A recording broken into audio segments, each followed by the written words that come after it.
everybody. Hi, how's the Hopelink $1 Million Luncheon?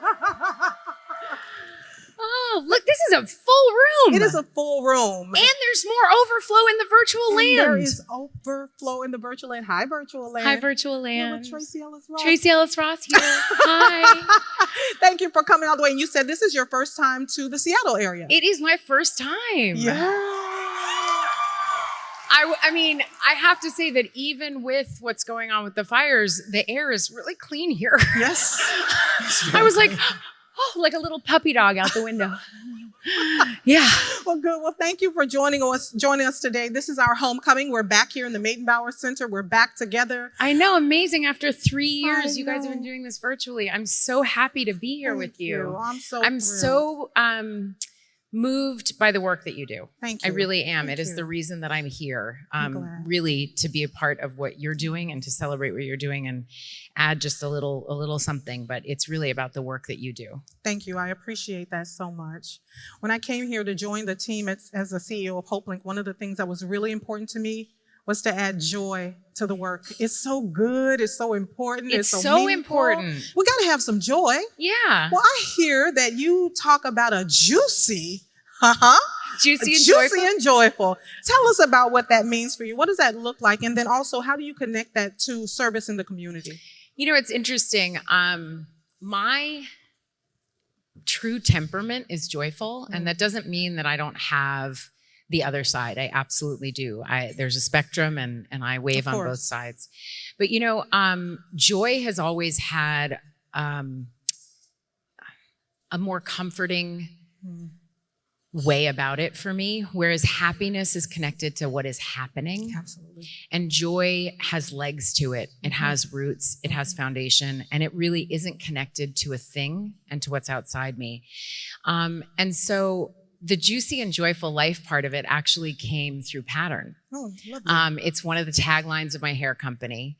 And really, it is that idea and that sense of wanting to be in a life that feels good for you, to wanting to be in a life that feels like it has a robustness and a connection to what makes you feel safe and good.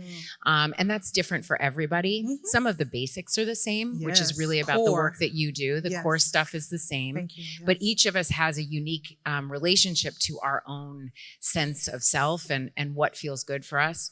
And so it is a guiding principle for me. It's one of the things that helps me navigate through my experiences and is connected to my mission in life.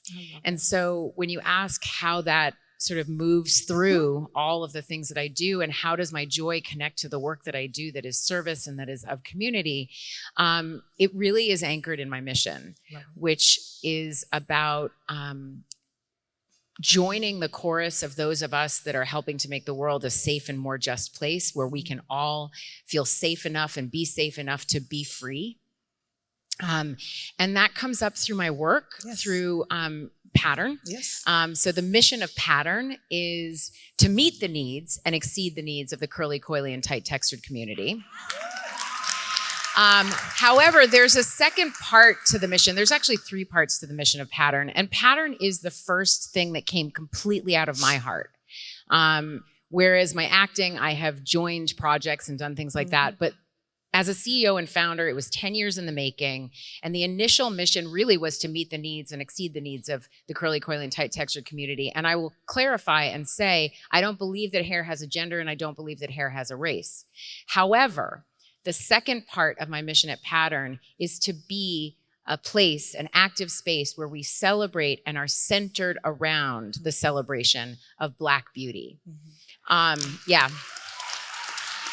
And then the third leg of the mission is really genuinely that we are connected to other organizations that are like-minded in their mission to support women and people of color. And so that 3-pronged thing is what is at the anchor of my hair company. My production company, Joy Mill Entertainment, is centered around really expanding our understanding of humanity for ourselves and each other, and finding projects that tell stories through that lens, through a joyful lens, through the lens of light and love. And so often the experience of Black women is told through the lens of struggle and hardship. And there's so much joy and celebration and beauty and power in who we are, that I have committed myself to making sure that we tell those stories, one of which is about to debut October 22nd on OWN and Hulu, which is called The Hair Tales. Yes. I have executive produced a project with a lady by the name of, I don't know if you guys know this name. I'm going to pronounce it so you can get it. Oprah Winfrey. Can you say that again? I don't know. Yeah. Yes. So it starts with an O. It's Oprah. And then the last name is Winfrey. So if you haven't heard of her, write that down, because I feel like you might. She does good things. So if you haven't heard of her, she's an executive producer with me, and it's called The Hair Tales, and it is a 6-part docuseries that explores the humanity and the identity and the beauty and the power of Black women through the lens of our hair. Yes.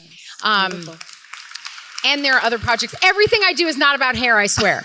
It's a nice entryway. Anyway, and then of course my acting projects, Bo Johnson on Blackish, and Joan Carol Clayton on Girlfriends. But my acting projects and the roles that I choose also, and how I show up in those roles really is about changing the face and expanding how we see ourselves, and changing this narrative that is often in our culture and society around who we are as women and who we are as Black women. And I'm sure there's more, but then I know you have other questions, so I'll stop. Listen, you're making my job easy. This is amazing. I love to talk. I love it. You mentioned justice earlier, and a lot that we're talking about relative to justice is equity. Yeah. And you've defined equity as being a means of owning our own narrative, which you've alluded to, and being able to tell our own stories, which you've also shared with us. We've been really trying to make a conscious effort at Hopelink to prioritize the voice of our clients. We want to make sure we're connecting it with equity front of mind. Can you share an experience you have when you've listened to or had to listen to all the voices at the table in order to take in that information to move community forward, or community related effort forward? First of all, I know that's the work that you do, and I'm really grateful, because I think so often what happens when people are attempting to help with great intentions, it is not grounded in a listening.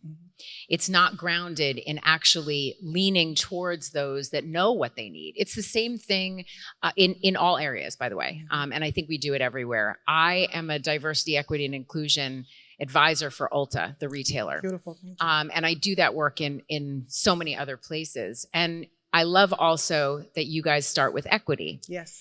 And so in most industries, they talk about DI and they forget the equity. So I'm glad you put equity first. And I often talk a lot about the equity part of it, because that's where the systemic change occurs.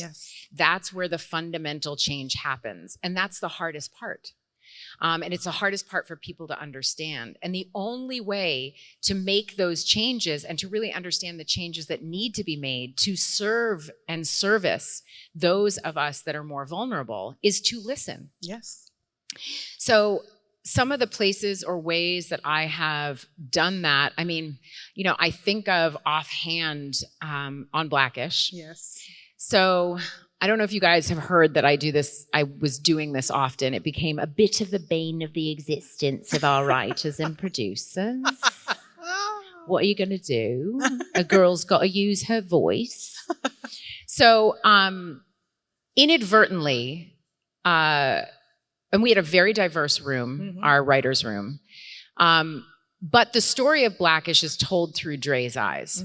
It's his story. Okay. And the truth is, on paper, and as it was pitched, it is the story of a father, his son, and his father. Oh, interesting. But then Tracee Ellis Ross gets involved. That part. Not going to have a woman on screen who's just in context to the others. My identity is not just going to be the wife. Not at all. Not going to happen, people. Not going to happen. And the truth is, I look around and all the women that I see are the leads in their lives. We are running stuff. We are doing stuff. revolutions, elections, they're built on our backs, the suffrage, all of these different things, right? So one of the things that would happen, and this is like on a nuts and bolts level on the show, is inadvertently a scene would start and the stage directions of what we were doing, and Bo is chopping vegetables and Dre is coming home from work. Now, there's nothing wrong with this. I chop vegetables. I don't have a problem chopping vegetables. I cook all the time. I do laundry. I do all these things. But one of the things I do is sort of pull back. I pull back, number one, for the character, not just the scene, the character as a whole. Yes. Then I pull back in terms of a Black woman on television. What is the story that I'm telling? What are the regular narratives? Yes. What are we always seeing? And how do we change that? And then I pull back television in general, right? Right. Not just as a Black woman.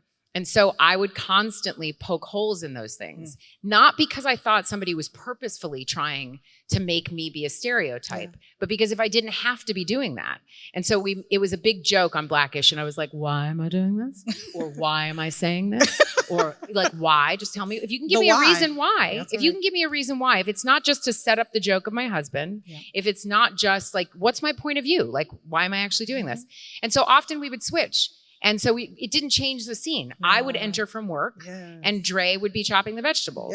Or, because those things, they change the way we understand each other. They change the way we see each other. They change our expectations about who we are. And again, not to say that I don't chop vegetables, but do we always have to see me chopping vegetables?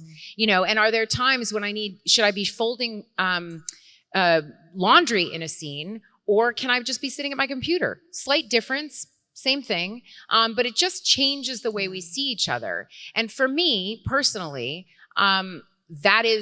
those are some of the ways that I like to respond to what I'm doing in a way that represents what I see in the world. Beautiful.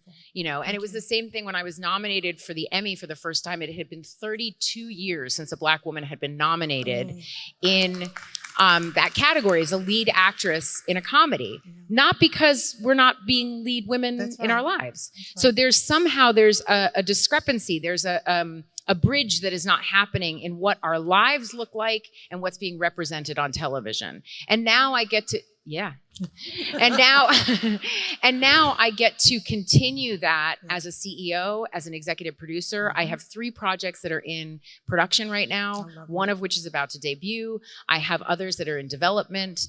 And then there's my acting career, you know, and stuff like that. So it is, and then at Pattern, it is the biggest for me. I have built a table that has diverse voices.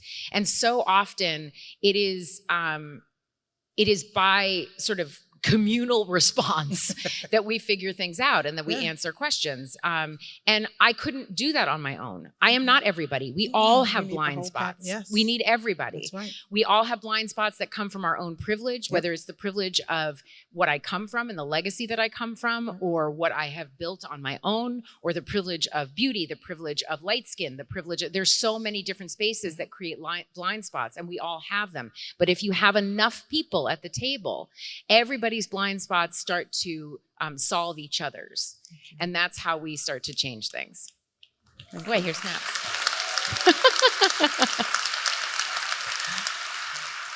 I love the intentionality, the thoughtfulness behind every piece.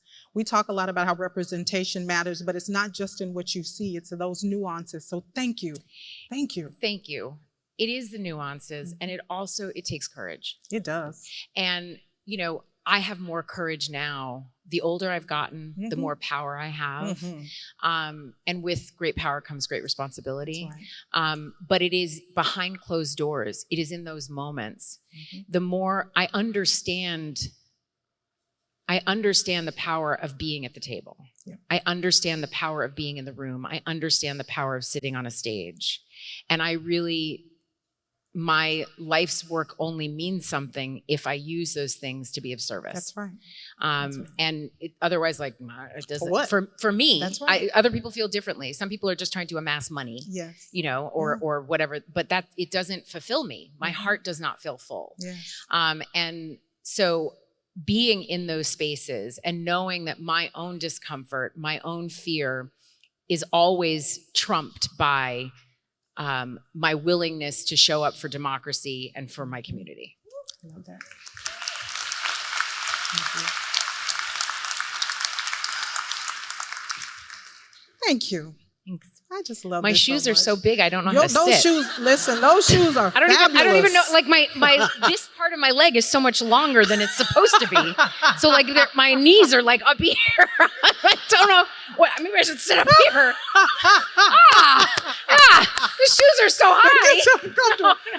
Listen, someone in the audience before said, someone told me to tell them what Tracee's shoes look like. You just made their dream right now.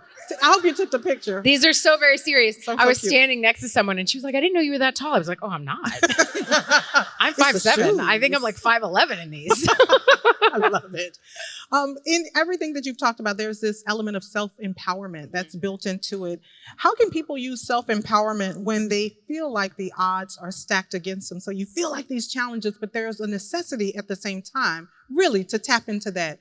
What are some ways? You know, it's interesting. Self-empowerment is a funny word, isn't Yeah. it? You know, and I've done a lot of thinking about it because it's used a lot, Mhm. like empowerment, self-empowerment. Mhm. And in that word is power. And I have a interesting relationship to this idea Sure. of power. Sure. Who's given power, how we distribute power, Fair. and that whole thing. So, and I thought about, I've done a lot of thinking about this. And the truth is, I don't know that I ever feel so empowered. Mhm. Do you know what I mean? That's fair. There are times when I have more confidence than Mhm. others. And my confidence comes from being educated. And I don't mean going to school. I mean getting informed, Yes. right? So the more that I gather information, the more confident I feel.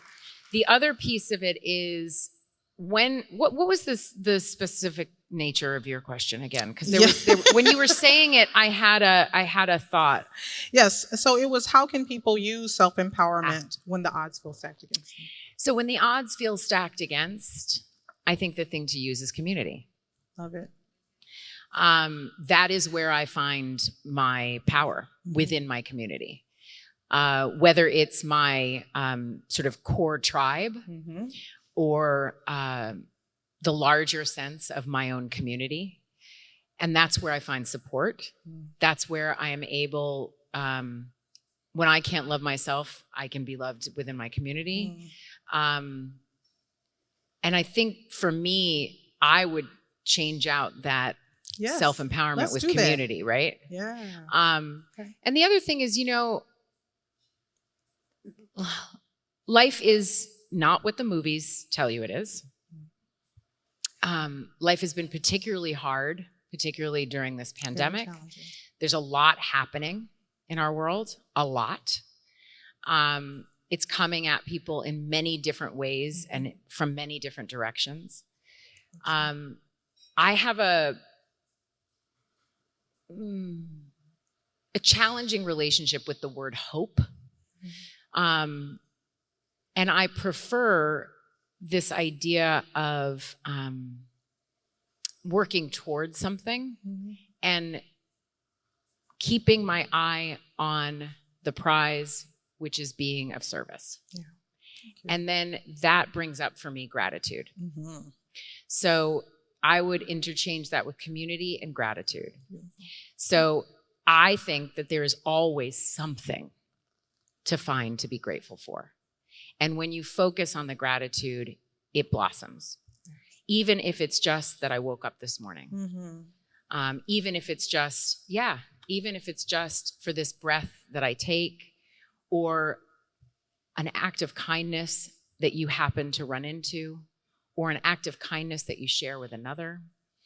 And those two things, to me, when life is coming at you at the pace that life sometimes does, where it feels that,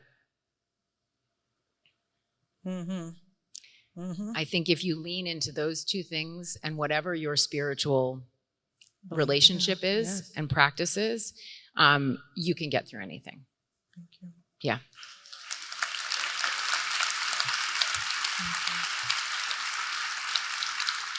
It's absolutely been challenging.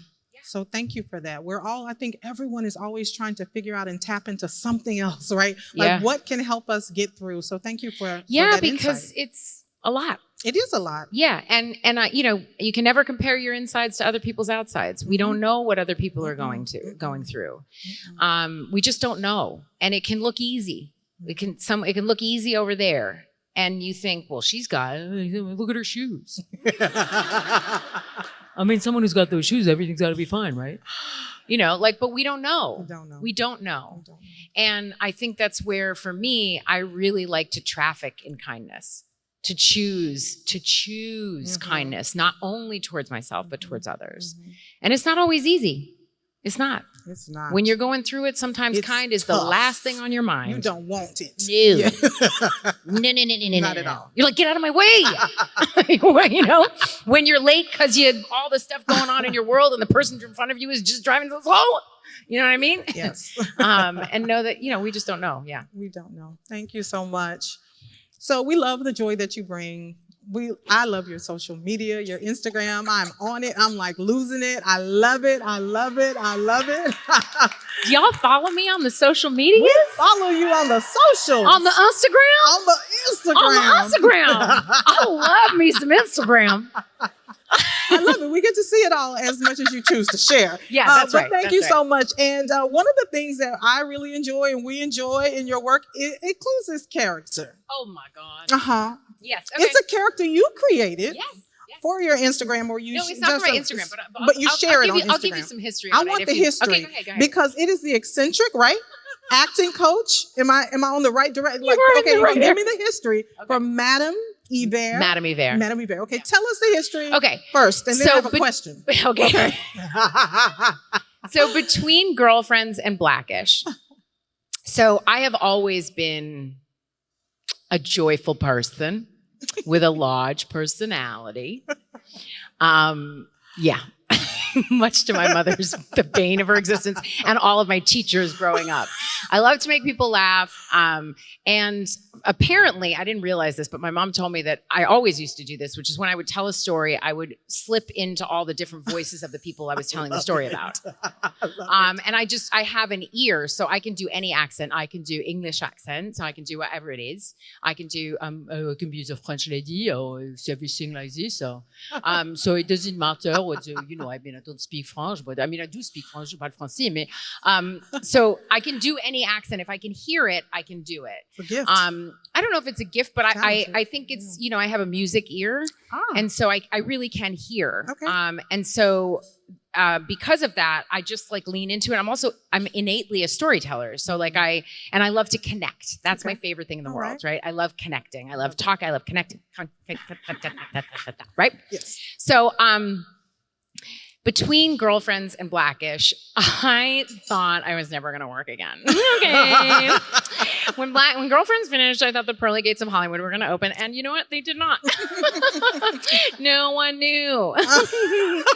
Couldn't get arrested. Couldn't get a job. Didn't know what was happening. Okay, it was kind of scary. Thank God I hadn't spent all my money on shoes. Okay.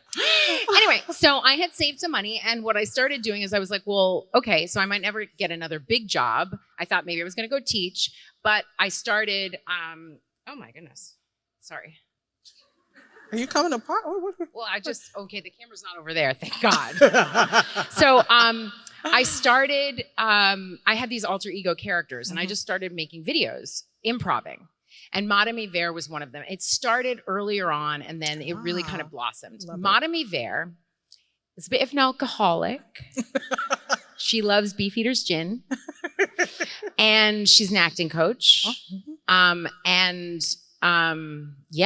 so I had filmed all this stuff. There was all this footage. And recently I started dropping it on the Instagram. Hey! So Madame Hiver Mondays. And so if you have a question for Madame Hiver, I do. We're going to have her join you. So just God bless. God bless you all.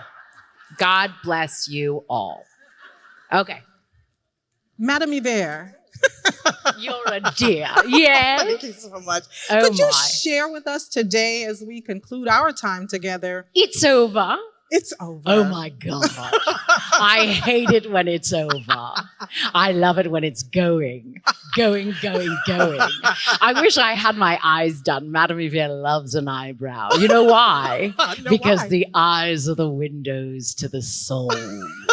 So you want to frame them. I like it when there's an arch. Yes. I love it. You? Yes. All right. Go ahead, dear. We're going to show up for our community, Madame Hiver. We are going to do it. That is the only way to do it. So any parting words around how we can add joy? Let me think. As we do this work. Well, other than drinking alcohol, which I wouldn't suggest. I wouldn't. PNW. Don't tell anyone I said that. That's awful. No, that's not right. But the community. That is what keeps us all together, isn't it? Now, I would say if you want to bring joy, look at your face. You're a dear, aren't you? Yes, hello. So if you want to support the community, number one, you want to listen. Now, at the core of listening is eye contact. You want to look at another person. Say, I see you. Do you see me? And in that is a connection, yes? Yes. So you want to do that big and small. If the way you want to give to the community is through your pocket, because money helps. Helps a lot. We need the funds, don't we? So if it's through the pocket, look into your account and see where you might be able to give some more. Yes? And if your gift is giving from the heart with your hands, make sure you make eye contact with another human. Yes. Sometimes the screen is what we have. But if you can do it in person, what do the kids say? In real life. Yes? Like now. Like today. I don't know that I have much more. That is more than enough. Thank you so much for doing that. Amazing. Thank you. You're a dear. You're a dear. Thank you so much. Thank you oh, so God, much let's for come back to being Tracee. here. She's so Please much better to me. Ladies and gentlemen, Tracee Ellis Ross. Tracee, thank you so much.